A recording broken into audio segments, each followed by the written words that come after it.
It's weird knowing everybody kind of through social media, but then It is. actually like talking for the first time. Yeah. So Yeah. It is. It's funny. Like we all like kind of hate social media. Like we don't hate it, but it's a love-hate kind of relationship with social media. Yeah, Like I agree. It's like cool. Sometimes I do hate it. Yeah, I do. I yeah.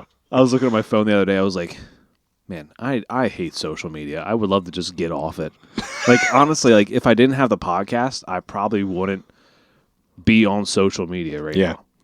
Like it, maybe post once a year on my personal. Like Yeah. I honestly. wish I could, dude. Yeah.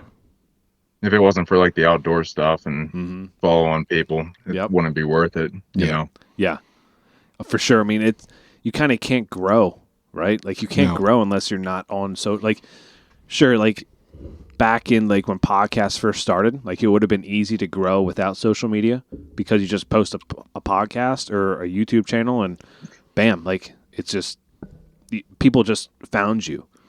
But now it's like you need to have a social media presence, I guess, is what you want to call it. Which, I mean, I think our second part it's gonna be. I have a few. I've when I drive, I have these like thoughts in my head, and I need to make sure I write them down because I forget them when when I get on the podcast. That's how I get to. I have a podcast fart, I guess you could say. You could say that. Yeah, you could say that.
So, I mean, right off the bat, you've been on a few podcasts. So, do you want to introduce yourself to the listeners, who you are, how you got into hunting, all that kind of good stuff, the YouTube channel you run, all that kind of stuff?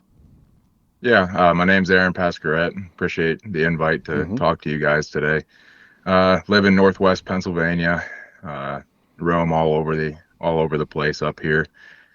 My hunting story is a lot like anybody else that grew up in Pennsulvania. We all started out hunting rifle season and basically 3 days a year, and you were done till next year. Yeah. As far as like turkey hunting and shed hunting and bow hunting, my family really didn't do any of that stuff. So just reading hunting magazines, watching the Outdoor Channel, just wanted to do it all. I got a flintlock.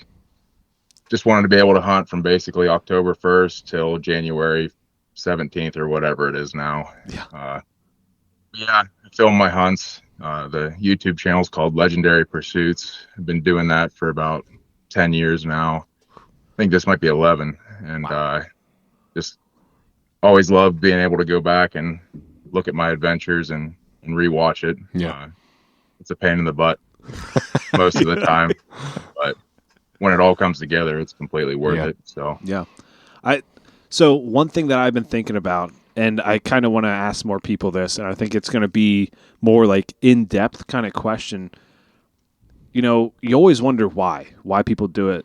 Yeah. So for me personally, like the podcast started out as this thing that, me and my friends wanted to start and just talk hunting and learn the whole way. Like I still want to learn. I want to have that camp mentality type deal, but man, it's just like helping other people along the way, I think is like the cooler part. Like, like last 100%. Week with Derek, like or 2 weeks ago now. Yeah. With Derek, like the fact that like he would always chase after big buck prior to being on the podcast and be like, he would hold a certain caliber of deer to a higher standard. And then he came on here and was like, man, like I want to actually enjoy the process again. So I mean, that to me is like the coolest part of it, and that kind of drives me to keep wanting to do the podcast and keep helping other people. Like, yeah, it's not like I'm not saving someone's life, you know, but you know, it might keep someone in hunting just that little bit longer that we all need as hunters. Like, we are a dying breed, put it that way. So, I mean, what's your why to doing like the YouTube, the self-filming, all that kind of stuff? Good question. Thank you. Yeah, I mean, just really quick, like my why for hunting in general, like when I was young, things were hard, and I kind of hit like a crossroads where I could either have fell into like a tough situation but like anyhow, at the same time, hunting popped up and it just sucked me in, and I ran with it, you know. And I've said it before fairly often that hunting like saved me basically as a teenager.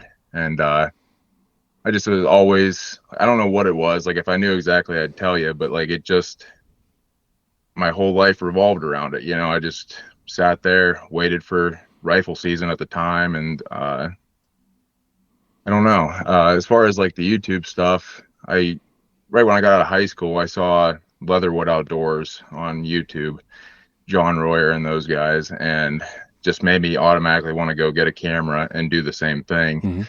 But more so nowadays, like I've never had sponsors. I've never like had any pressure to, I got to get so many videos out. And I think that's what's made it doable for me, is like, you filmed and just posted it as it happened, and still ended up with 10 to 12 pretty solid videos a year, which is not bad when you're not trying to force it. Right. But not to ramble, but like nowadays, I mean, the social media aspect of hunting is going to be the death of us, you know, and like there's so much stuff out there you just shake your head at, and like people say, well, then you're on it, so why are you any better? And I feel like hunting needs a voice, and I'm not saying I'm perfect, you know, but like hunting and wildlife, they need a voice from the people that care.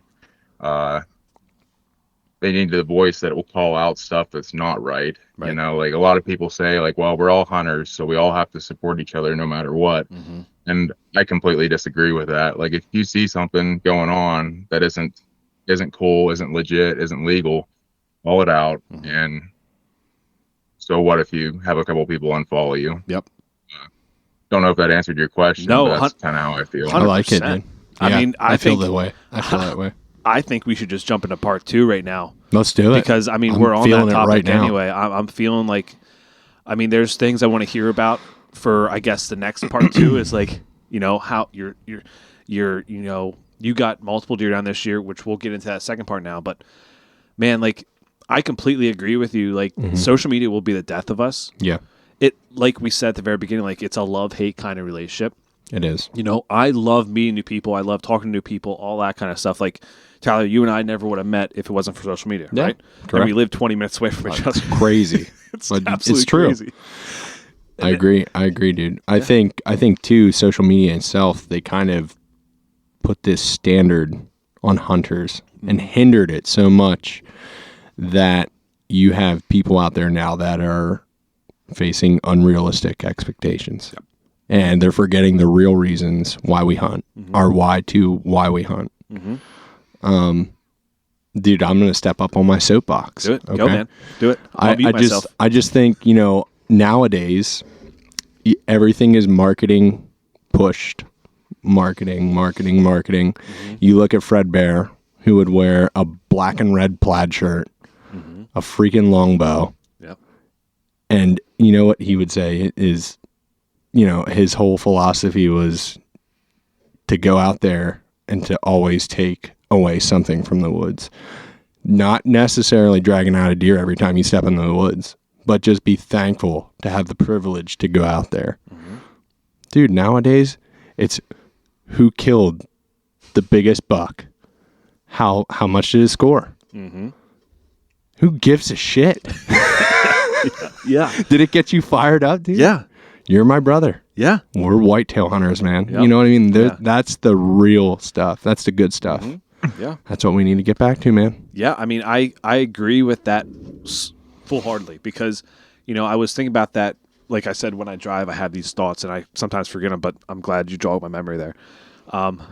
Because I'm here for you, buddy. so like you have these old school hunters like the Fred Bears of the world, right? You have like even Ted Nugent is one that's an old school hunter that he doesn't really care about the score at all. I personally, as a kid, like my dad would always watch the Outdoor Show, right? Like he would have that on every Saturday morning instead of cartoons that would be on. So I had to watch it. I get 15 minutes of cartoon time, and then I have to watch this damn. That's a good life, dude. I didn't like them. I did not. I know. I just at that time in my life, like I wasn't relating to it. Like I wasn't. It's not relatable at that time where the average guy can go out and just hunt a field and box blind and go shoot a massive buck. Yeah. Or have massive buck. Like I think my thought when I was watching those shows is like, I see this nice buck in front of him. I'm there and I've shot doe my whole, from 12 to when I was 17 when I shot my first buck. Mm-hmm. So like I never even had a shot at a buck, and these people are letting these big buck just walk, and I'm like, what are you doing? What are you doing? Like, shoot that deer, shoot that buck right there. Like, that is a shooter in my mind. But then, you had the whole mentality shift, and now it's kind of like the one thing that irritates me with social media is I'm gonna get some heat for this one, and I know it, but and I'm okay with it. Like you said, you lose some followers. So what? F it, who cares? People live off of one buck. Like they base their whole persona around one deer that they shot. Yeah. They build podcasts off it. As a podcast host, I have not shot a massive buck in my life. Shot some good ones, brother. I know, but these aren't the ones that you would like get like. I get what you're saying. Famous off of, you know what I mean? Yeah. Like you would get like, our friend, and I love him to death, Ty Forbes. Yeah. He's shot some massive buck, right? Aaron, I don't know if you know Ty. Do you know? Have you followed Ty at all? I think I'm following him. Okay. I mean, I've seen him, what you guys have posted and stuff. So yeah. Yeah, he massive buck up in Mass, and he's in 4 or 5 years now. The type of buck that he would get down will get him ahead of people because of those massive buck, right?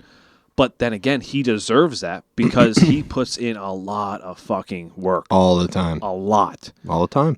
You have people that get famous off one buck because it just happened. Like some people, yes, they do put in a lot of work. Mm-hmm. They do. But you have people just basing their whole persona, their whole demeanor off of one buck. After they shoot this buck, they reach out to people. They reach out to stand companies, reach out to bow companies, they reach out to trail cam companies, they reach out to all this, like sending the pictures like, hey, I shot this buck with your stuff, even though they really shot it with something else. Yeah. Or on something else. They shot it out of a ladder stand or, they shot it with a crossbow instead of a compound or... Don't get me started on crossbows, Cody. Oh, we'll go there. a bare bow instead of a bow tech or a Hoyt, like... They'll lie their ass off just to be able to get sponsored or get free shit. Like, free shit is great. I won't lie. Free stuff is awesome. Yeah. I've gotten some free stuff from people because of the podcast. I'm not going to lie about it. But I also do not base my whole persona around a giant buck that I shot because I think it'll get me ahead in life. It won't. You're not going to make millions. You're not going to make the millions. No, man. I actually, when I got the news the other day, the bad news of chasing and a name, I wish I had like a... I know. Hold on, keep talking.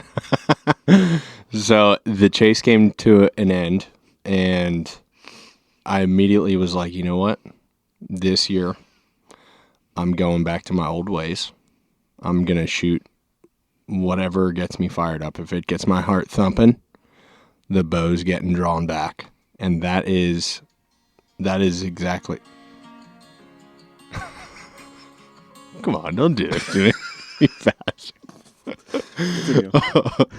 But no, man, I think it's important that we get back to our roots and our whys. Yeah. to why we do this. And I mean, anyways, we're always under scrutiny. This whole hunting community is always under scrutiny. And there's always this constant freaking divide. And it's like, dude, I don't give a shit if you shoot a Hoyt. I shoot a Matthews. Yeah. We enjoy that we share that same passion to chase whitetail. Yep. You're my brother. Yep. Let's get it. Yeah. You know what I'm saying? 100%. 100%. I mean, Aaron, I mean, we just went on there for a long time. Sorry, Aaron. Welcome to the podcast, Aaron. But yeah, I mean, it's before it was sex sells. Right now it's big buck. Yeah. Big buck sell. And I mean, it's sad. Yeah, I could never find the meme again, but I saw one where it was like the guy was behind his buck and he was talking after the hunt and he was like, oh, wait a second. And he went and grabbed like a scent-lock suit and threw it on top of the buck. And then he's like, oh, wait a second. And he like got his tree stand and threw it on there, his bow. And by the time he was done, all you could see was the head, barely, and I was like, yeah, I can relate. Like that's hunting right now in a nutshell. Like, I mean, but at the same time, those people want credit for how hard they work for it. Like, is it the equipment or is it your skill as a woodsman? I mean, you can't have it both ways. Like, you can't use all the technology in the world and then throw the hashtag mountain bucks underneath of it and tell me how hard it was. Right. It's just, yeah, I completely agree. It's a mess. Yeah, it's sad how the industry has changed so much. Like, I mean, there's so many companies now that have come into this world that kind of can ruin hunting in a heartbeat. I mean, Aaron, you and I have had a discussion about it. A company called Buck Ops, which is owned by Buck. Is it Buck Commander? Buck Commander. Buck Commander, which is formerly known as Duck Commander, or they own Duck Commander too. Everything, I guess. Yeah, apparently. But man, they responded. So I commented on their one post, saying if you can't see it, you shouldn't be able to shoot it, no matter what. Because the post they posted was like it was dark in a room and they could see a red target down the line where when they back away, you couldn't see it. So I commented that, and then I think it was like on Monday, I sent you the screenshot too, Aaron, of it, and he was like, well, it's not night vision. It's made for, when you can see a little bit, but you want to see the full thing. I'm like, once again, if you can't see it, you should not shoot it. Like it's unethical. Completely unethical. And it just makes it way easier for poachers. Like, what the hell? Yeah. And a crossbow. Yeah, for sure. Yeah, and a crossbow. I mean, like, where is the line drawn for fair chase? I don't know. Yeah. We lost it. We did. Yeah, I saw that, and it's almost like you can't believe it. Like, it's so crazy and it's these guys that they have access to the best farms, the best everything. Like, you don't need that, and it just opens up the floodgates for pushing the legal limits, the ethical limits. Yeah. I'm not trying to like jump right in on crossbows, but like you put that on a crossbow and they're so narrow now. Like you literally could be sitting in the inside of a vehicle. Yeah. And sniping. And like that makes it harder for law enforcement because they don't even need a spotlight now. You don't have to, like, the crosshairs are lit up. Thermal imaging or whatever that was on the deer, and then like the worst part is like the biggest voices in hunting for good, like they're the ones pushing this. Yeah, they're the ones that should. I mean, maybe they just don't, but like, don't you just take a step back and think, is this a good idea or not? Just out of respect for the game we pursue. And the floodgates that it could open up. Like, obviously they didn't do that. No.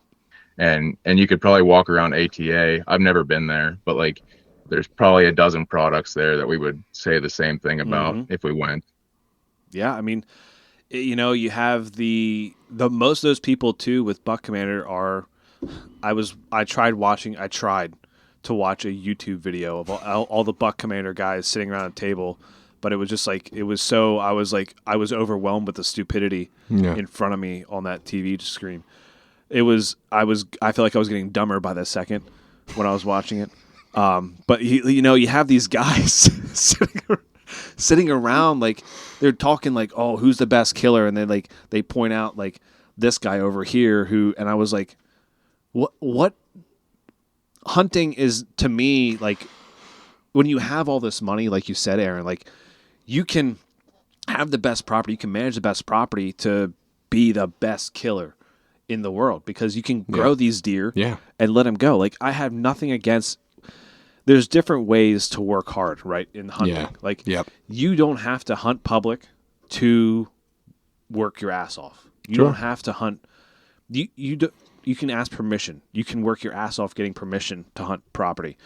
You can have your own property and you're working your ass off by managing a property, trimming the trees, clear cutting, putting in timber, a plot. Right.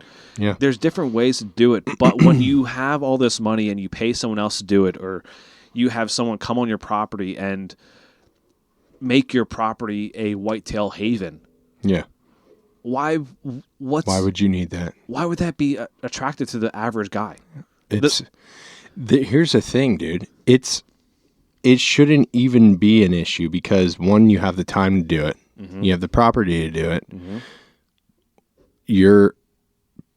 It's laziness is what the hell it is. Mm-hmm. That's what it comes down to. Yep. It's them. Everything nowadays is convenience. That's what's being pushed. It's convenient for the hunter, which in turn makes you a lazy ass. Mm-hmm. Just like the cell cam thing. I don't want to go veer off on another road, but I have 4. But you have some too. Right? I know. But listen, it has them trail cameras from. It's taken away our woodsmanship, man. Yeah, I agree. It's for convenience. Yeah, I mean it. 100% is like it's crazy how. Like hunting was this thing where you work hard, you get rewarded by the meat you put on the table. The rack is just a plus, right? You can't eat the rack.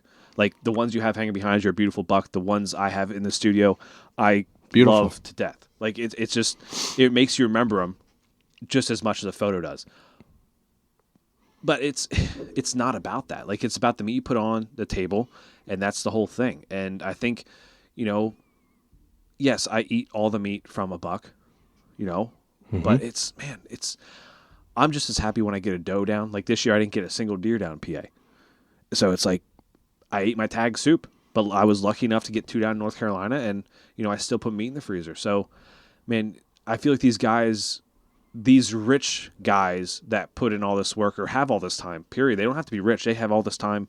Like if you work in the industry, you have a lot of time to scout, hunt, make YouTube channels. And, like I have a YouTube channel. Tyler has a YouTube channel. You have a YouTube channel. But we don't have all the time in the world to edit videos. Like we have day jobs. We have all that kind of stuff. Like these guys, and we'll get to that too, because there's another thing I want to talk about. But man, it's not relatable, right? Right. Yeah, no. And it's just like where like just society in general, like instant gratification, how little work can I do to get the fullest return possible? Yeah. Yep. And if it's hard, well, that can't be right. Like I have to figure out how to make a shortcut, whether that's equipment or go down a long list of things. Mm-hmm. And I just never want to be like that. Like it kind of gives me hope that there's 3 young guys here, because usually this gets pushed off on the old guys. Like, you guys don't even know what you're talking about. But like I'm 32, and I know you guys are fairly young, so it's like this is good. And even having podcasts like this that would air this kind of content kind of gives me hope going forward. So, yeah, I mean, the one thing I heard, and I like these guys. It's cool what they talk about. The Redneck Tech Podcast. I don't know if you guys ever listen to them at all, but they talk. So they're a company that will go out to other hunters or outdoorsmen, outdoor companies, and film videos for them. So I forget who they were talking about. I just listened to the most recent one. They talked about quick turnaround time content. Okay. Right? It's the most popular thing right now. You take a video and you want to turn around right away. I've done it. Like it's easy to do if you have the time. If you have 10 minutes to put a 4-minute video together and put out, it's very easy. You don't worry about editing. But they went to this one guy and they had a list of 30 different things. Like this guy has 1 million subscribers on YouTube. He has all that kind of stuff, but he's not filming his own stuff. He's paying someone $30,000 or more to come out and film his stuff. Yep. And it's a bow guy. So he's talking about how you steady your peep and all that kind of stuff. Mm-hmm. So he's talking about that, and I'm thinking to myself, like, why would that make me want to watch this guy?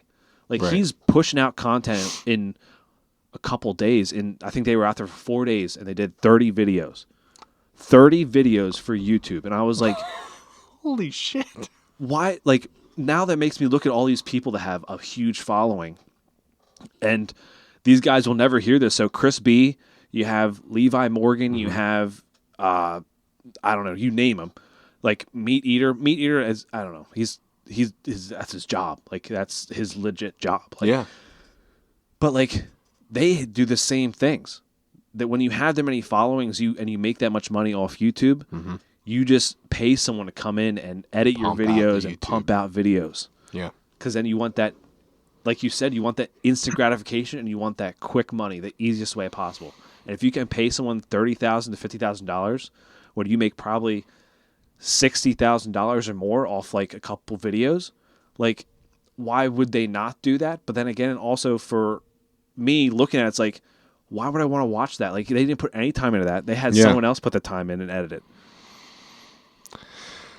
Yeah, I mean, I get it, and it's frustrating whether it's right or wrong, like because they have the most followers. Like those guys, for whatever reason, advertisement connections. Like I mean, just networking. Yep. But and that's why, like, hunting social media, like it's not just like YouTube content. It's like, we like whether me or you want to admit it or not, like there's some sort of pressure that we feel then, like, man, we should be doing more. Like, man, I should be, but like most normal guys have limited vacation, families. And like, if you put out any kind of amount of content semi-consistently, you're doing well, You can't let unrealistic other situations weigh on you like that. Like you guys, I can't remember exactly how many episodes. I know it's a ton. Like I give you guys a ton of credit because most podcasts are dead within 40 episodes. Yep. If that. Yeah. So. And yeah, you're doing. Yeah. Go ahead. Man, you do feel the pressure. Like when you like, I've been feeling the pressure a lot lately. Like it's like you see all these other podcasts getting like shouted out, and you see that it's like, man, like I put a lot of effing time into editing and to posting videos and to doing all this. Like, why not? Like my thought is like, why not me? Like, you know what I mean? Like, and a lot of people are going to look at that and be like, oh, he's just a guy complaining. But no, I am complaining because like I put in a lot of fucking work, and you have these podcasts who don't. You have like they don't really put in that much work. They don't. I feel like they don't have great conversations with their guests, or like they do the bare minimum.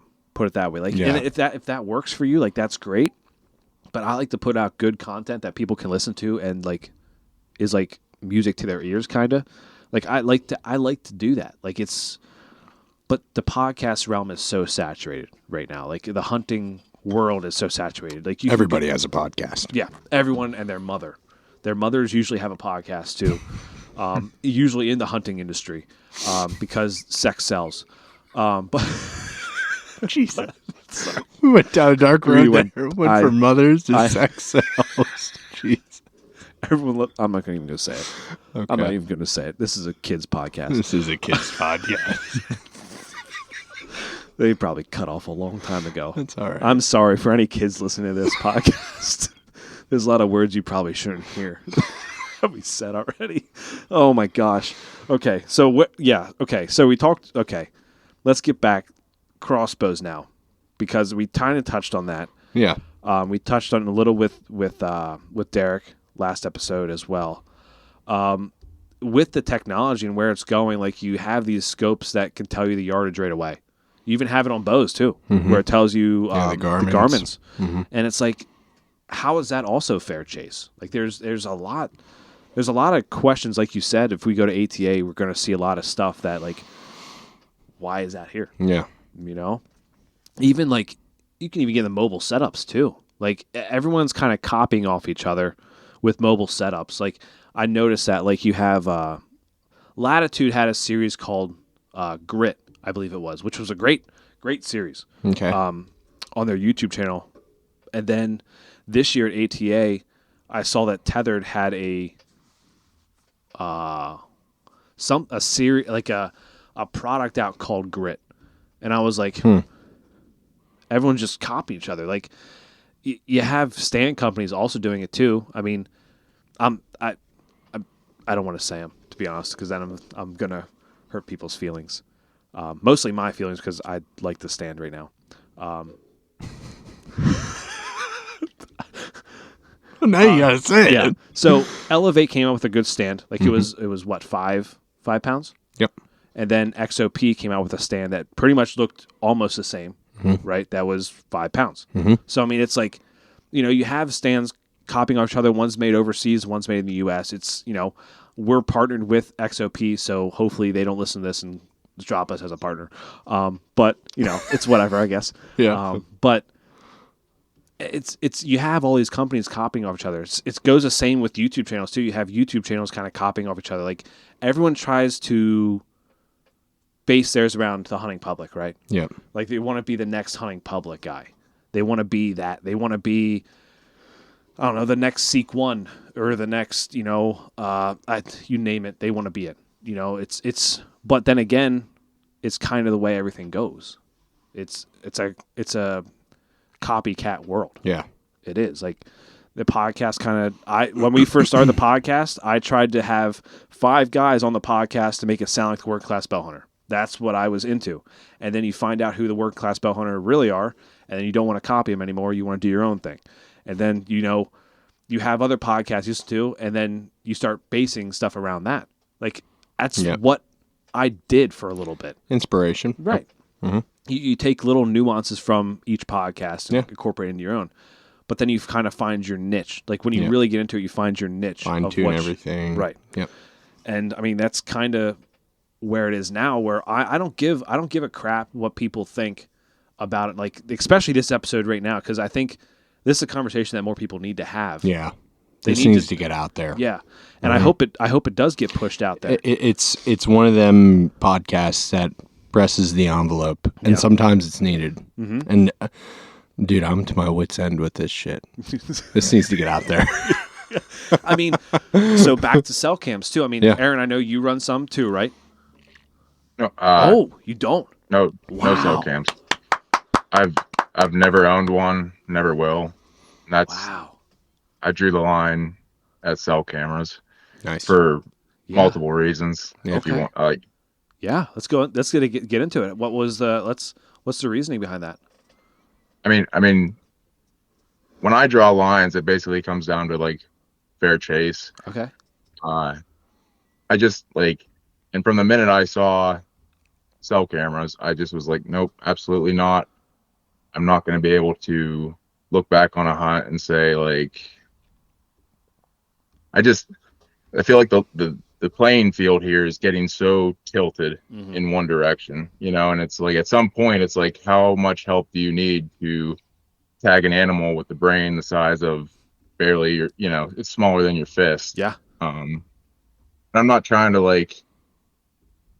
attack people for it. It's just I'm not afraid to have this conversation. Sure. But so I mean, with cell cameras, yes, you have to walk into the woods to put it out there.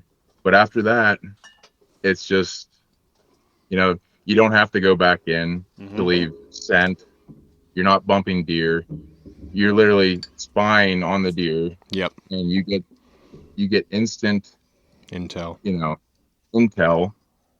And like I don't like guys say, well, no one's running out into the woods to shoot a deer after they get the notification.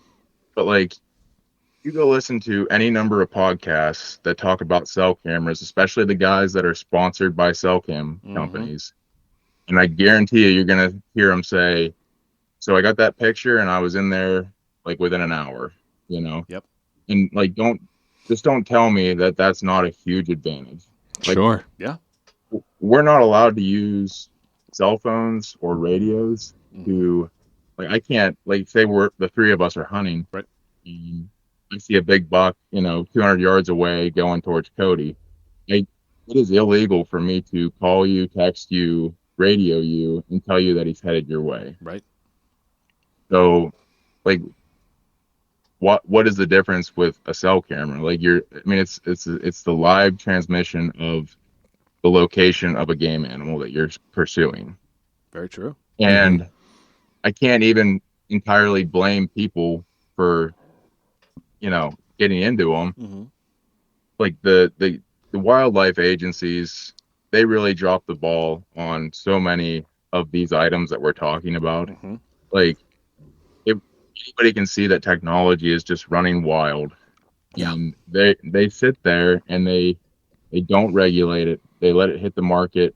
Everyone buys it, and then they struggle with like how to, you can't get it back the whole way. Yeah. Like some of these Western states, they are starting to ban trail cameras, cell cameras, whether it's from like all of hunting season or like a 2-month period. And like I don't know that Pennsylvania will ever do it entirely, but I'd like to see like a limit on the transmission of data, like once a week or once every, like, it just, the whole like it pops right to your phone thing. I don't feel good about that. Yeah, I agree. I mean, I agree with you. I have 4 cell cams, like I said, and I've debated selling them. Like it's something that I debated doing. I just haven't done because I also, in my mind, I'm like, okay, well, if I don't play for the data plan, I can still use them as regular SD cams, right? Like I don't have to use them as cell cams. And I would, down near me, I'm not going to run any trail cams this year. So like I'm not running any, not even SD cameras, just nothing. Like, because I felt like I was relying too much on them, and I feel like it takes away from like when we talk about the woodsmanship. And it's like, I know generally where these deer are, where they bed. So on the certain winds, I'm going to hunt those areas because that's what I did the second half after I got back from North Carolina, and I actually had success doing that. So it's like you fall back on cameras. Like you kind of like, you don't stop trusting yourself. You stop trusting the work you put in, and you start relying more on your cameras. And it's like, okay, I'm going to pull cards, see what's going on. Oh, there's deer on this camera every day. I'm going to go sit there. But then it's like, there's probably no one in that area that's bumping those deer. And then you're going to go in there and you're going to ruin that hunt because you're not going to look at the wind. You're not going to look at anything else. You're just going to go and hunt it. So like, I do agree with you. I do like running SD cards though. I like letting them soak all year and doing that. But cell cams, I mean, you do see it. You see a lot of people like, oh, got my Tacticam picture. Like he popped in my Tacticam 2 days in a row, so I knew he was bedding that area. So I went and hunted that bedding area, and he came out the same way when the wind was exact same. It's like, yeah. I mean, I just want to be upfront with people. Like I do run regular SD cameras, and like this year I put them out in July, and they're still out there. And just like having a young family and everything, like that's been the way I've done it for years now. Is like let them soak, get them after the season, and then just use the historical data going forward. Like, I mean, I scout and do all the things. Like, so, okay, there was a good acorn crop this year on the mountain, and my cameras, like, there was a lot of good deer on them. So hopefully, like the next time that we have a good mass crop, I can use that information to go in there. Yeah. And I'll even admit that they can be like you said, you get the picture, you just run in there, or like a lot of things like my neighbor, he uses them, and he says like, well, I was in this stand and the camera went off on stand B. So I ran over there and then the camera went off on stand A. Oh my gosh. And the buck circled the whole way around. Yep. Well, I'm not saying that. I'm saying like you could over rely on them. Yeah. It's not guaranteed, but it's just it tilts the table too much in my favor. So yeah, I mean it's and like the people you talked about, like the people who sponsor YouTube channels or podcasts, is like, yeah, those people do, but they're not going to admit it. They're not going to admit like what you just said. They're not going to admit like, oh yeah, I killed this buck because he was on my trail camera multiple days in a row, and I went in there with the same wind, everything, the same setup, all that kind of stuff, and was able to harvest him. Like you're not going to hear that because they're going to be like, they want to be that macho man type thing. Yeah. You know, like you want to make yourself look good for social media, but really with your friends, you'll be like, yeah, I got a few cell cam pics of them, and I went in there, and that's that. Yeah, I have 2 cell cameras out back of my house, and I mean I do mainly. Wait a minute! Don't look at me that way. I do. I run 2 right out my back door on my little piece of property, and it's just really I didn't really actively hunt my property. It's just to gain intel. Right. I think, again, like up in my cabin, I had those cameras soaking up there all season long. Mm-hmm. Just like Aaron said. Yeah. You find one of them places where you want to learn and gain that historical data. Boom. Drop your cameras in there for a season. Forget about them. Yep. Go in the next season. Pull the card. Like I did up in Duncan. I literally let them from June 14th till I went in there. It was late season, so I think it was like the second weekend of late season, and I went and checked them, and like it was good intel to have on them. Like some were going off like crazy, some weren't. Like some were just night pictures, and I know like okay, that's in the middle of like this wide open area. Why would a deer be here? But there was a community scrape, which is weird, in the middle of the opening. But like historical data is freaking awesome. Like after doing that for 1 year, and then I have some up at Bald Eagle that I have to pull. That were up there since the opening day of rifle. Hopefully they're not stolen. But like they're all in the same general area, but they've been growing all year. So I mean, historical data is great. Like cell cams, I can see the appeal to them, right? Like you get that instant gratification that everyone likes. Instant gratification, like the other day I got pictures of 2 buck just feeding into the opening, and I was like, oh man, hopefully he drops his rack right there. Like that'd be nice. But then again, it's also like, with my scouting, I could have just put a camera there and just knew it was going to produce because of everything that I did. But yeah, I don't know. Like you said, I don't know when it's going to click with everyone that this technology that we keep adding is not helping us in any way. It's going to end up hurting us. Like you have. We run OnX. I know there's another app that it sounds great. It looks great. It probably would help a lot with e-scouting, Spartan Forge. They have a lot of stuff in there that takes away from the boots on the ground of things that you can find. Like, you can... LiDAR technology. LiDAR is a huge one. It's crazy, dude. That stuff's next level. I did it. I used it because I want to see it. I want to be like, okay, I want to be, treat this fairly like I would anything else. So I tried it for, I think I did the free trial of it. And I was like, I went to those areas like, okay, this is pretty freaking cool. Yeah. But then again, I'm like, where's the fun? Where's the fun in this? You can literally see the deer trails. Yeah, you can see. You can literally see the trails on the ridges. It's crazy. Yeah, it's something that my worry is like, okay, so we talk about thermals, we talk about wind, all that kind of stuff. Like, when are you going to incorporate that? Like, when is that going to be incorporated where it's like, you can look at the map and know where your thermals are exactly falling without even taking like the milkweed and doing that. Like it's convenience, man. Yeah. Convenience and making it easy. I will say too, with like kind of back to the cell cam thing, I think that just adds more pressure because you're gaining that live intel at your hands. Yep. And okay, 4 days goes by. Guess what? I don't have any action on my camera. What am I doing? I'm going to move that camera. Yeah. You know what I mean? It just puts you more into the woods where I just don't think it doesn't help us. No. No. I've relied too much on cameras. I ain't doing it this year. I'm the same way, man. I'm the same way. If I want to make this pack, like one of you can break my kneecaps, I'll leave to whoever wants to. Let's go to the extreme. I'll have the sign. Kneecaps. I'll sign a form. I'll type something up so you guys can sign it. No liability on either one. You need to climb a tree. You need your legs. Okay. If I do this, if this ever happens, where like, what was I even going to say? I forget where I was going with this. Sorry. It's okay. Okay, so You're packed. If I lose who I am and just start chasing after certain deer because I'm getting paid or I'm getting sponsored or anything like that, and I lose the real meaning of hunting, and I stop putting in the work and I stop doing all this stuff that we just talked about, I want either one of you to break my fucking kneecaps. I'm going to send you this podcast is what I'm going to do. That's okay. I'll have a signed form that you guys can sign before you actually do it. So it's like, okay, I agree to this. This will be clipped into saved on like a flash drive. Meanwhile, Jesse will kill me. Yeah. She may, but I mean, she'll understand. It's the way of life. It's the way of life.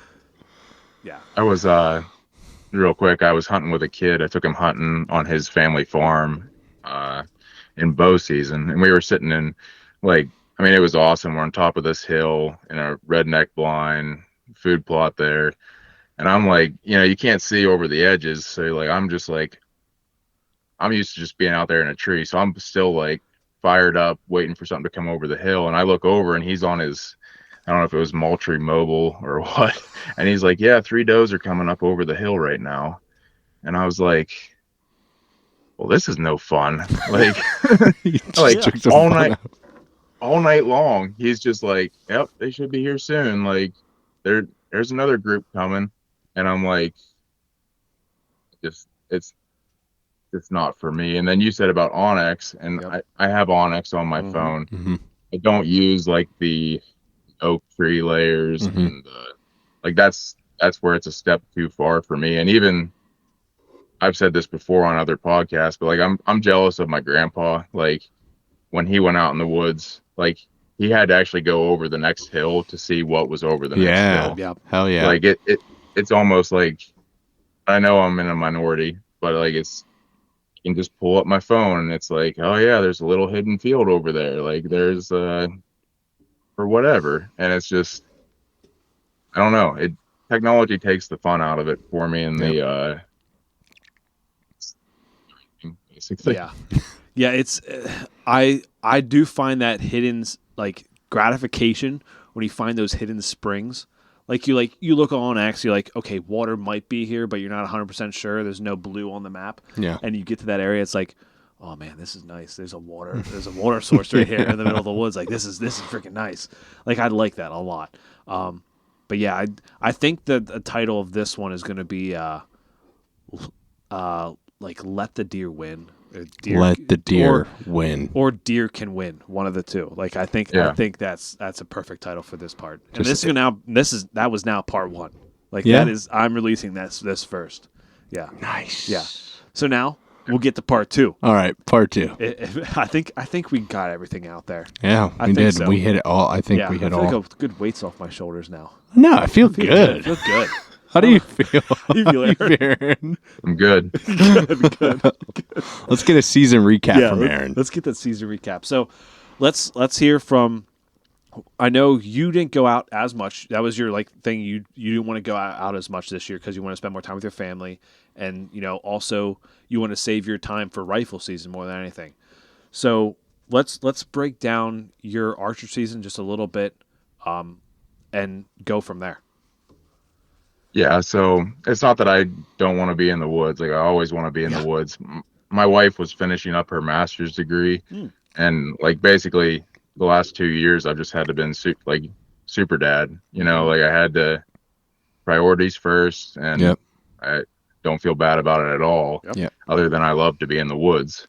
But my bow season hasn't started till last year. It was November 8th, and this year it was November 6th, maybe. And that's where like So like in the springtime is when I have the most time out of the whole year, and I put my boots on the ground, look, record everything Mm-hmm. so I can go back and look at it. So there was a piece of property that it's really easy to access, but I did one quick like scouting mission through it, and like it was the hottest acorns that I've found in maybe 3 years now. Like last year was completely dry, and this was like the patch. And everybody and their brother was in there, but there was no other good place for me to go. So I just dove in. And the first hunt I saw, like I worked my way in, never hunted that section before, found some good sign, acorns were hot, went up a tree. And that night I saw, I think eight does and 4 bucks. And like one was like a really nice, probably 125-inch 10-pointer. Yeah. He was just chasing does all night from 75 to 100 yards away Oh from my me. gosh. Dang. At one point, he turned and pushed her right at me, and I thought he was going to make it, and he got to like 60 yards and turned away. So I hate that. went back.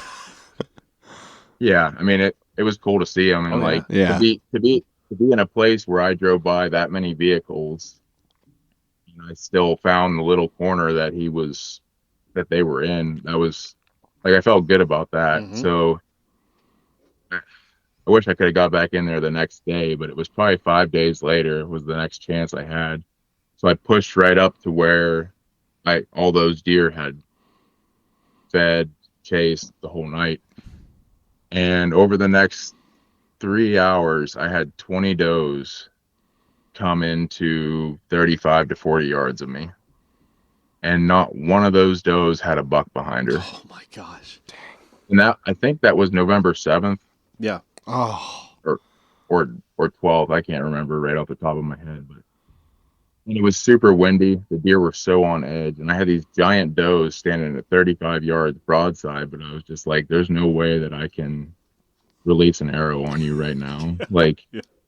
because she's just gonna duck, or I mean, she's gonna duck so hard her chest is gonna hit the ground, Right. or I'm gonna wound her, and I'm just not doing it. But I mean, I got a video out of that hunt and a video out of the other hunt, and that was cool. I felt there was enough content there to put it out. Went out one more time in bow season, and I mean, there wasn't much. Like, Yeah. I think it was one of those hunts that just you ran into other guys, and Yeah. usually I never have that problem, but this year it was probably just the fact that I chose that property. Mm-hmm. They were a constant factor. Just every day there was just new guys parked left and right. I don't know. It was pretty wild. But the fact that the deer were still in there was interesting Oh, yeah. to me. So fast forward to went up to New York rifle hunting. That was the trip I knew I could get in. Like the only time I was going to get 4 days in a row to be able to hunt. We've been doing that trip for a couple of years now. I think this was our 3rd year. That's awesome. Yeah, just me and my close little circle of guys. Yeah. We got up there, and there was a saddle that we had hiked through in years past, and there was always like bear sign and deer sign, and we never like went up and sat in it to actually hunt it. So opening morning, me and my father-in-law went up there. He sat on one side of the saddle, I sat on the other side, and like in the mountains, like you could set 4 guys on a saddle and you're probably still not going to be able to catch everything that's going through it. Right. Yeah. That was like 10 a.m. and I was getting cold or bored, and I made a loop, and big doe went past my father-in-law, but we didn't have any doe tags. Mm-hmm. So I got to him. He said he was cold, said he was going to take a little loop, and he walked off like straight behind me. Mm-hmm. I was eating my snacks and whatever, and I just caught flicker of movement down there in the thick brush, and I pulled up my rifle, and I saw a rack coming. There was multiple points up, and I'm not like, if it gets my blood flowing, I'm ready to throw down. Heck yeah. So he came into a little tiny opening, and I let it loose, and I don't know how I I got that bullet the whole way to him, but it was, he ran maybe like 50 yards, and I got another one in him, and that was the end of that. But Nice. nice, beautiful little mountain 8-pointer. Yeah. Nice. Someone earlier in the day had shattered his rear leg. Like they must have shot him out of a tree. Yeah, they must have shot him out of a tree stand because it came like literally down to the top of his back ham and went out his kneecap. Oh my gosh. And there wasn't a shot, not like in the mountains there, like the shots, they echo and you can't really always hear. But I swear there wasn't a shot within a mile of me. So like he had to have spent the whole morning coming up around that mountainside and finally walked in front of me there. They're incredible animals. They are, dude. They really are. Their will to live. I saw a picture of one. Someone posted a picture, and like this doe had literally like her leg was like gone pretty much, but like you still saw like strands of her leg just hanging there with the hoof. Yeah. And so like, Dude. and she's just walking around. Like she doesn't look like she's in pain, but she probably is. But it's like they're just magnificent creatures. Like, so I had a cabin in Clinton County, and there was a cabin, like it was a cabin cul-de-sac kind of, and there was a cabin beside us where like we got up there one time and we asked the guys like, hey, did you see anything? They said no, like, and then like that night when I go out to take a piss, they have like 2 deer hanging in the tree and they're butchering them. So they're poaching deer, and like me and my dad both get a doe down the next day. We come back, we're butchering it up. The guys come over and his son come over, and we're asking like, hey, did you see anything? And the son shows a picture of like a buck he got down in Erie. Like it's a really nice freaking buck in Erie. It's like 4 up on one side, I believe. Okay. That they have to have, and it's a beautiful buck. But then they're poaching these deer, and they said, oh yeah, we shot one deer over here up on this mountain that, its leg was, it only had 3 legs, so we shot it and put it out of its misery, but we didn't tag it. I was like, do you realize that these deer can live? Like if it has 3 legs and it made it this long, like it's a dead of winter, like it can live. Yeah. Like it's just like we talked about in the first one. Deer can win. Like it's like just it's because okay. it's injured, it's okay. Yeah. Like just sometimes the world has the universe has reasons for injured deer. Yeah. Like it's gonna be meat for something else, a bear, a coyote, a fox, or something like that. Mm-hmm. Let things go. But that was like I've had that situation where like they're injured and they live on. Like they're amazing, dude. Yeah. But that's cool that you got that one down in New York. How many have you? So you've been going up there for 3-4 years now. How many buck or deer have you gotten down in general up there? Yeah, I should have had a buck every year, but that was my second buck. So 2 out of 3 years. The first year I went up there, I missed a really nice 8-pointer. He came barreling past me, and I had a muzzle loader in my hand, and I just missed him. But good old flinch last year, yeah. Last year I had he was a big 6-pointer. He had 2 on one side, 4 on the other. He's just one up on top here, but man. He's nice. He was, it was awesome. He was 5.5 years old. Wow. And like before I shot him last year, I did get a bear up there too. So I got 2 bucks and a bear in 3 years, and it's been good to me. Yeah. It's just like hunting the big woods anywhere though. Like in PA, like one day you feel like there isn't a creature on I've been there, planet with you, and then the next time you got one of the best hunting stories you've ever experienced, and it's just like boom, like that. Yeah, I mean, that's how I felt up in Clinton. Like there were some areas where, so like the cabin cul-de-sac was like hot during bear season. Like all the cabins were there. Most of these people are from New York too. Mm-hmm. So like they come down from New York, or they come, like it's always like people from Lancaster. Like it's weird. Like why are you up here? What? Yeah. So it was weird. But they'd be like near me. Like they would live near me. And it's like, what's the chances? But like when I would get up there during like archery season or something like that, like where I would go, there was nothing. And like the cool thing about archery is like you don't hear those shots. You don't hear the echo. Like you feel like you're the only one in the woods at that time. It's like you're sitting in your saddle or your stand, and it's like, man, there's nothing around me. Like it's kind of nice, but also kind of like eerie at the same time. Yeah. Yeah. I'm a long ways away from anybody. you're sitting there like, yeah, a deer has to walk within 30 yards of me on this. Like, I mean, sometimes it feels hopeless. Like, It you're just does. like, there's no, what am I doing here? You're Like, there's no way. And then next thing you know, here he comes. Yeah. You know, it's just, you got to get out there. You got to give yourself a chance. Just real quick, like opening morning there. So I shot that buck, the 8-pointer this year. And then my brother, he shot a tank of a buck. Like, it was, I mean, it was just it was a 9-pointer. It was probably 20 inches wide. And he just had like, you know, beer can size mass to him. He was sitting on this point looking down over the hill, and he heard, like, he said it was the deepest grunting he's ever heard in his life. And he's like, some clown is down here on a grunt call just going to town. So he pulled his grunt call out, and he's just hollering down there at it just to mess with the guy.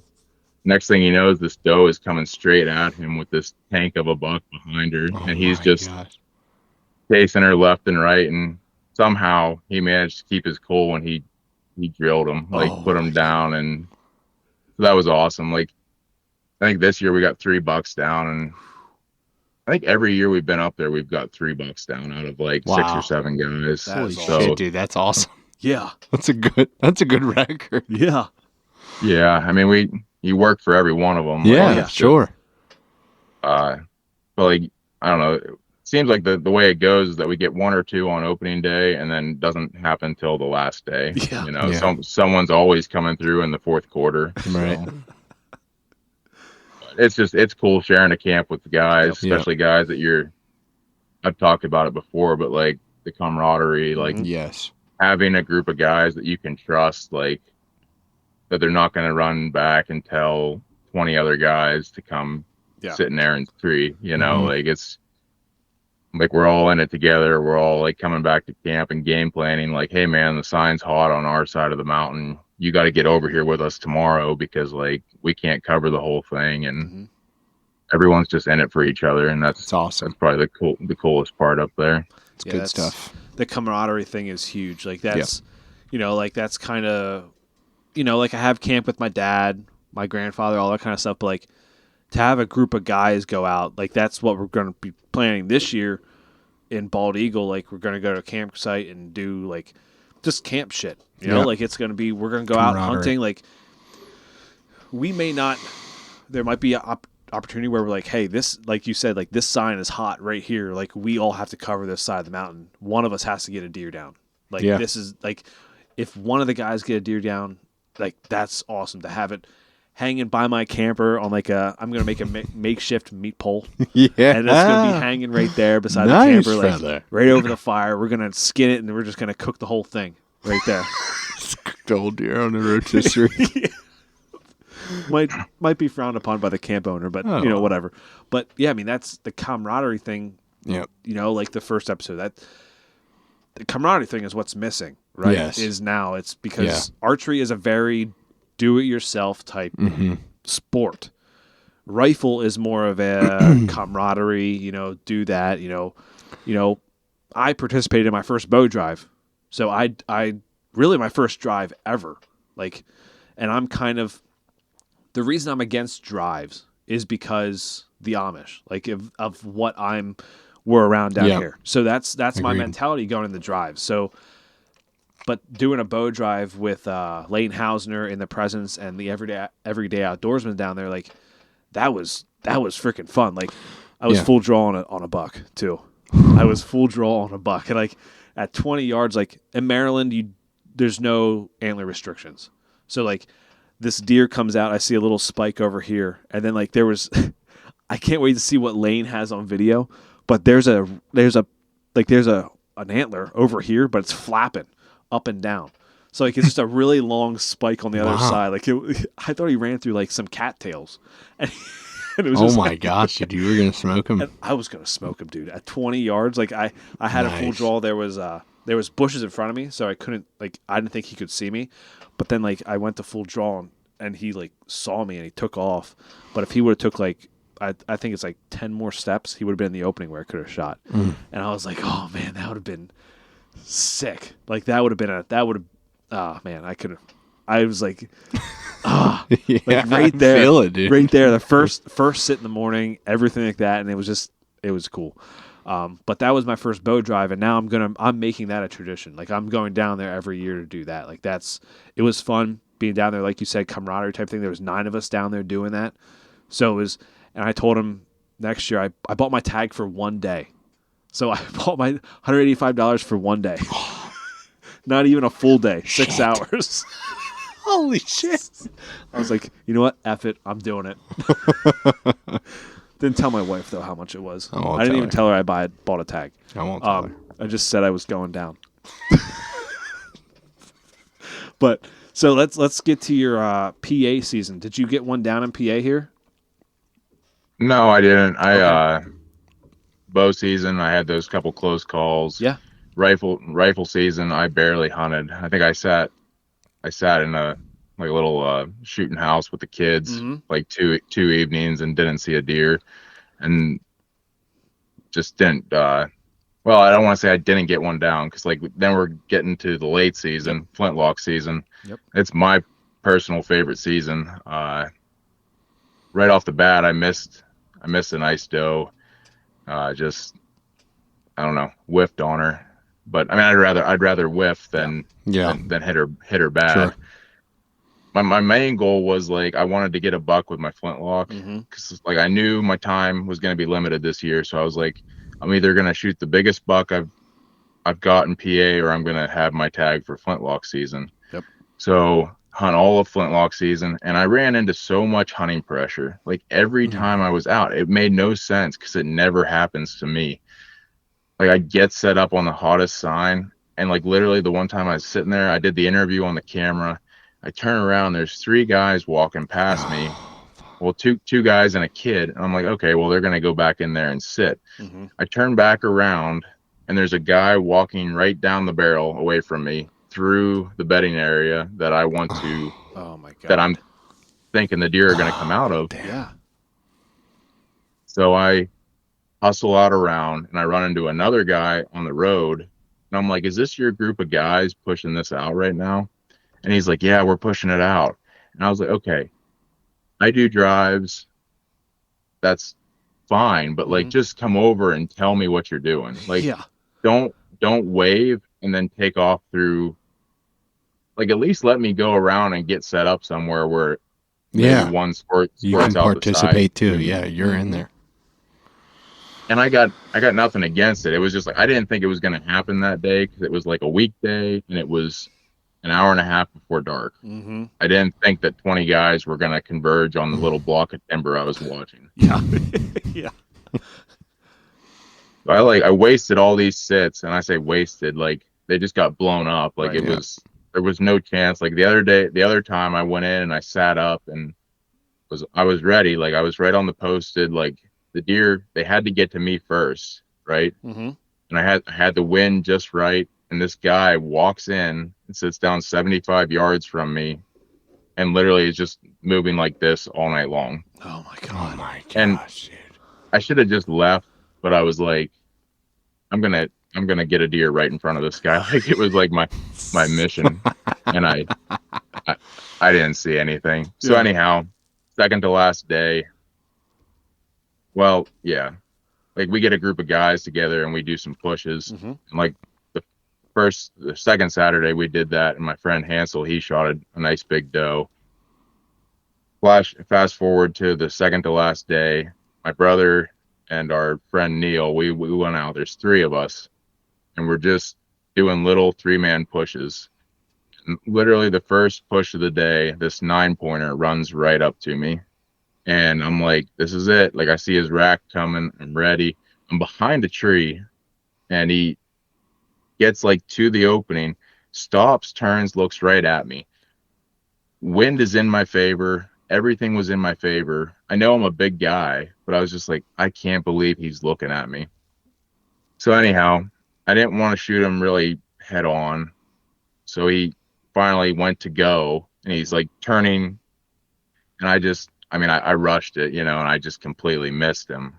But I was like, well, Aaron, that was the one you waited for. But like when you're hunting, it's like you get to that and you think he's going to stop in your lane and it's all good. Yep. Especially with a flintlock, like the whole aim small, squeeze, and follow through is like vital. Like if you don't do those three things, it's all luck if you actually hit them. Yeah. You know, I love it because it's so technical and you have to focus and you have to be good at your craft to basically make it work. Which I am not. Me neither. I sold mine. Might sell mine. Don't sell it. You'll get it. Sell it. Still loaded in my safe. Don't give up. Still I loaded gave in up. my Don't safe. give up. No one likes a quitter. I like So it. and it was funny because on that drive, like my brother's the only one walking, and when I say drive, like we're not yelling, we're not whistling, we're not banging pots and pans. Like I describe it as like a still hunt. Like we're still hunting toward each other.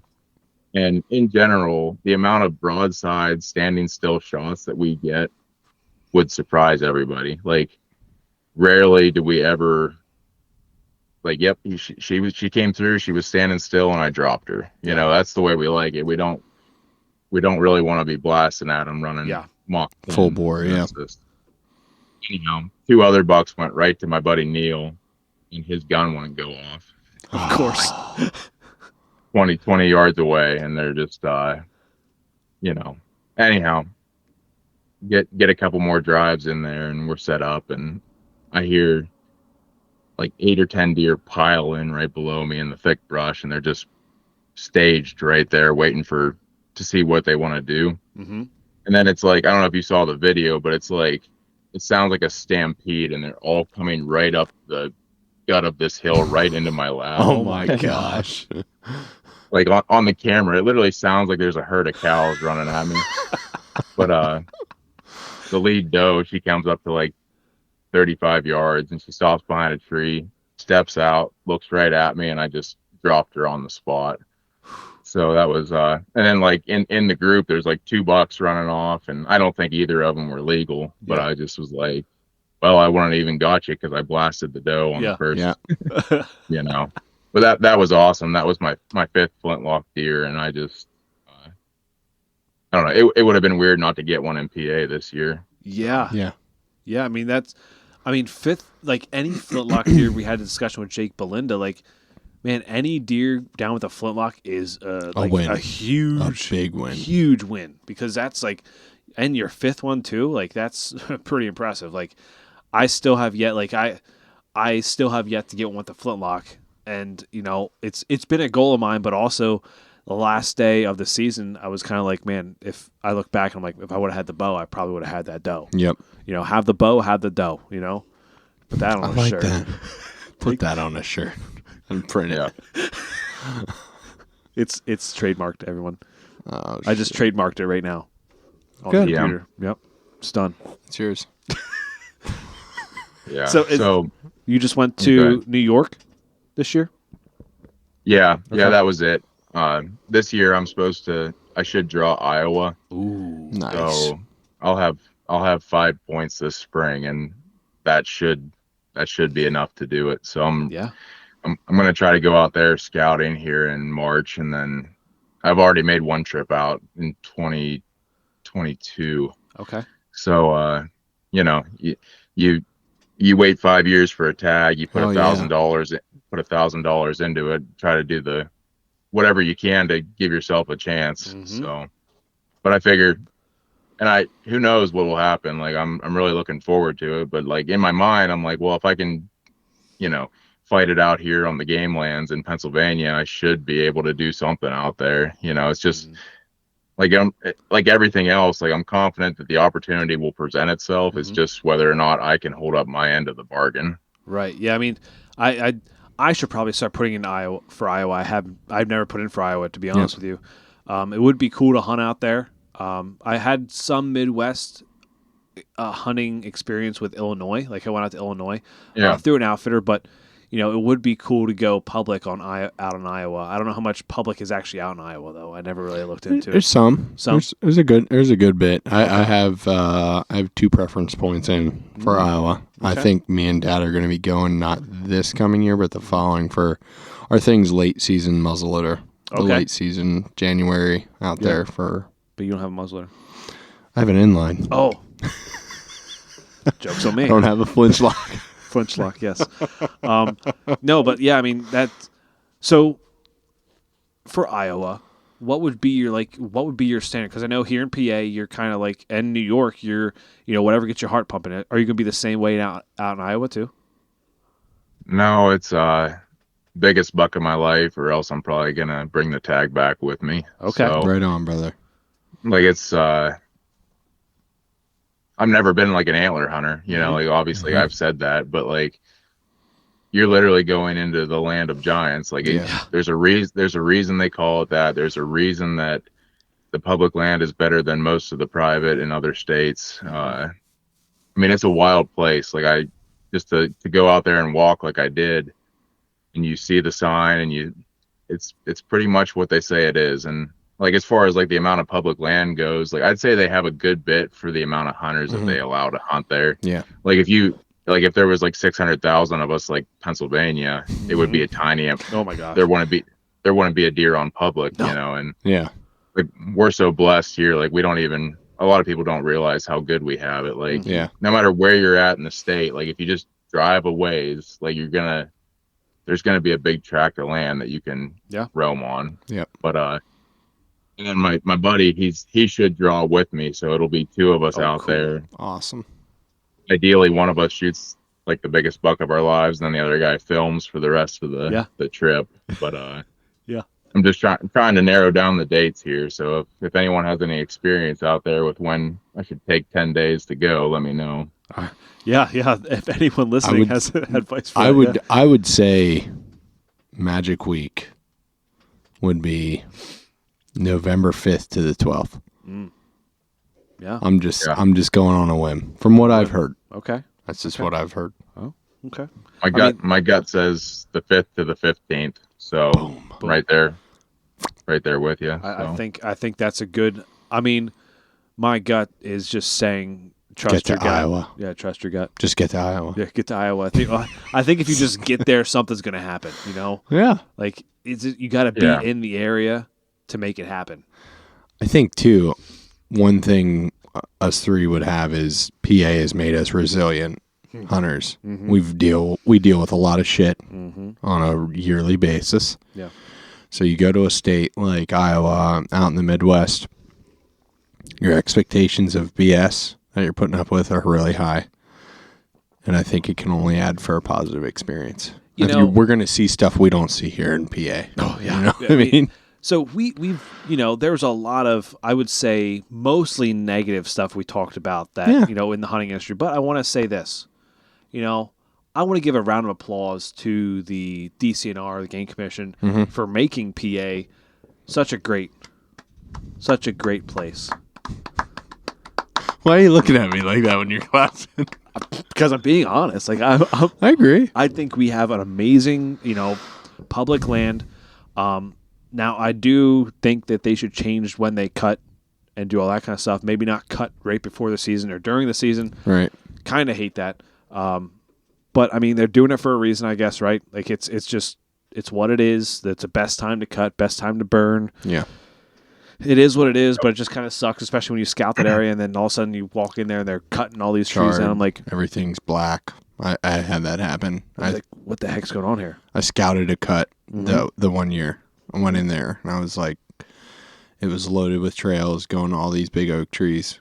I came back 2 months later. Everything was charred, burnt to the ground. Yeah. I was like, shit. Just great. Yeah. Shit. Yeah.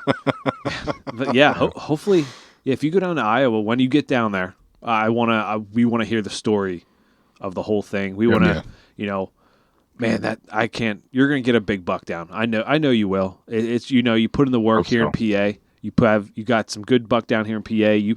Getting one down late season. That's just a doe in general is a feat itself, right? Absolutely. So I think you'll have success down in Iowa, 100%, dude. Like it's not even a question.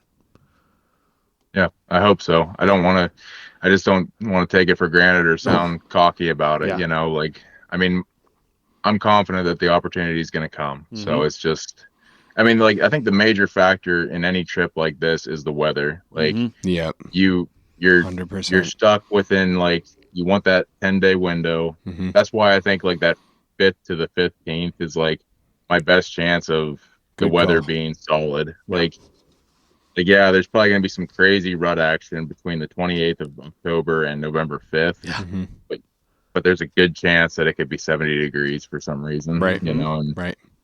and then if you're able to take 10 days, that gives, like, say you are stuck in a little bit of bad weather, it gives you enough time that you could get out of it. Mm-hmm. Like, yeah, because I don't think other hunters are going to be the issue. I don't think deer density is going to be the issue. No. I think it's just weather. Yeah. Yep. That's Yeah. the problem I ran in with Kansas this past year. We went down there 7-day stretch. 7 And weeks. the 7-week would have been nice. That would have been I would have real been out nice. of the weather. You would have But- been out of something. 7 out of money. 7-day stretch. It was really warm. Yeah. And it was like you get like 3rd to 4th day into the hunt, and it's still 70 degrees in November, and it's like, well, shit. I got 3 days left to make it happen. Yeah. You start to feel that pressure. That is the worst feeling. I do hate that feeling. Like whenever you go and do a destination trip, you get to that certain time frame throughout the week, throughout your hunt, where like nothing's going on, and it's like you start to feel the pressure of, and you almost get caught up in it to where you're like start to lose the fun of it. Mm-hmm. And that's, you know what I mean? Like you get so bummed out where it's like, well, you start to accept the fact that I'm going to take the L. Yeah. You know what I mean? Yeah. That sucks. It does. The last day, the last hour, it's like, man, this sucks. Like I like for Illinois, I felt that way. Like I felt the pressure the whole time through hunting late season. It was like, man, like I spent all this money, all the time getting out here, tags, all this kind of stuff, and I'm out here for 9 days. Yeah. Like, and I didn't put anything down. Like what? Not even a doe. Yeah. It's rough. It's rough. It's the real. I guess it's what do they say? Real life struggle or something like that. Yeah, real life struggle. Yeah, real life struggle. It's the real life struggle. Those times though, I think like now it's easier to look back on and reflect on it, but I think going forward we have to embrace the experience of the hunt. Yep. You know what I mean? Embracing the wins, and that just doesn't mean you're pulling the trigger on something. Yeah. You know what I mean? Embrace the experience, like you said, and enjoy the process. Enjoy the process, dude. Like I always say. Yeah.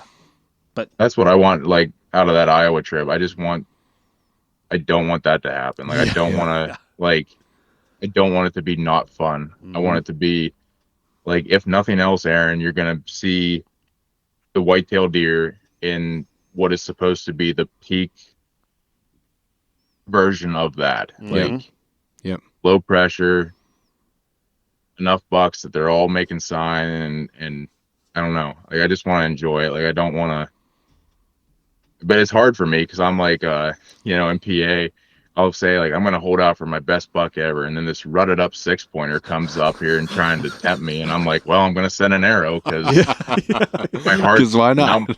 Now my heart's beating and you're all fired up, and now I'm all fired up, and now you're coming home with me. Yeah. So like, you go to Iowa, and like probably the hardest part is going to be like when that first 115, 120, and I don't even score my deer, but I'm just giving like a ballpark. Like, he comes in there all stomping and everything. I'm just going to have to like drop the bow out of the tree so that he can walk away. Yeah. 100%. 100%. Man, hunting is great, but it sometimes it sucks, right? So what would be your biggest advice to the listeners here to wrap up the podcast? What would be your biggest advice to listeners? About how to enjoy it, or what? Whatever you want to. What's your biggest advice that you want to give to someone? I just, like we've been kind of hammering on here. It's like, I just want like people to remember, like, it's okay if the deer wins or the turkey wins. Like, it's supposed to be a challenge, and it's okay if it's hard, because like when you do break through and you do put your hands on that animal, that memory is going to mean that much more to you. Like, don't pay attention to people on social media, which is like, because we're all like, it's so backwards, like, like, don't let, as hard as it is, like, don't put that pressure on yourself. Like, their situation isn't your situation. You know, like the guy that shed hunts every day and finds 90 sheds, like his work, his life, his like it allows for that. Like if I nowadays if I can run out like 2 hours on a Friday evening, like I'm doing pretty good. Yeah. But like just try to gauge it, like make it enjoyable. Or like what's it why do it? Like why are we doing it if it's not going to be enjoyable to us? Yeah. Like cuz like no one really like I love venison because it's healthy and I know where it came from and like it's just good for you. But Right. like if we're all honest, we're not depending on a backstrap to make it to our next meal. Like Right. we're just and that's good. Like we don't have to fight like that anymore. But like you know, if you don't walk away with a good memory and you're just mad all the time, you might as well just not buy a license because I don't know why you're doing it at that point. Like if you're just out to impress other people, you're gonna fall short and you're gonna disappoint yourself. Yeah. Love that, dude. Love that. Love that. That's a great. That's the honestly one of the best advice I've heard yet on Yeah. the podcast. Like that's something we all should take to heart. And it has been absolutely a pleasure talking to you. And you know, the first part of BSing about the industry and the issues that we see fit. We hit some good points. We hit brother. some dingers on that one. Yep. But then and also hearing about your season. I mean, I think it wasn't. Yeah, it was a great season, honestly. Like, 10 out of 10. You got a buck down out of state. You got a doe down late season. Like, that's great. You helped someone else get their first deer. So, I mean, that's pretty exciting, too. And, I think a lot of people should hear that and be like, man, like, it's not always about the big buck. It's not always about, the best scoring buck. It's about the memories that you build, the camaraderie at camp, the future endeavors you have with, your friends out of state. Like, that's what really matters. And I think, we all need to get back to that. And, yeah, man, I once again drop where they can follow you and, watch some of your videos. Yeah. Just want to say thanks for having me on. You can follow me on Instagram at AP_Woodsman, or Legendary Pursuits. That's the YouTube channel.